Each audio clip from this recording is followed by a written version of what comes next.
খাবার গরম করে খেতে সবারই ভালো লাগে, তবে আমার তো বিশেষ করে খুব ভালো লাগে গরম খাবার খেতে, মানে গরম গরম বেশ খাবারগুলো হলে খুব ভালো লাগে। তবে আজকে কয়েকটা খাবার বলবো যে খাবারগুলো গরম করে খেলে কিন্তু তোমার শরীরে প্রবলেম হতে পারে। যেরকম ডিম, ডিম কিন্তু যদি আমরা গরম করে বারবার গরম করে খাই তাহলে কিন্তু বদহজমের মানে সমস্যা হতে পারে, মানে বদহজমের যন্ত্রণা বলো, পেন বলো, যেটা শরীরে হয় সেটা কিন্তু সমস্যার সম্মুখীন হতে পারো। চিকেন, চিকেন কিন্তু যদি বারবার করে তোমরা গরম করে রান্না করার পর বারবার করে সেটা গরম করো, গরম করে খাও, তাহলে কিন্তু তোমাদের হজমের সমস্যা হবে এবং তার সঙ্গে সঙ্গে লিভারের যে মানে কার্যক্ষমতা সেটাও কিন্তু কমিয়ে দেয়।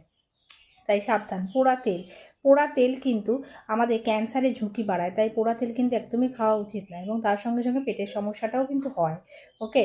আর এবারে বললো পালং শাক, পালং শাক কিন্তু গরম করে, গরম যদি বারবার যদি গরম করো তাহলে অক্সিজেনের মাত্রা বাড়ায়, কিন্তু কিন্তু তার মধ্যে সেটা কিন্তু গরম করে না খাওয়াটাই বেশি ভালো। ওকে।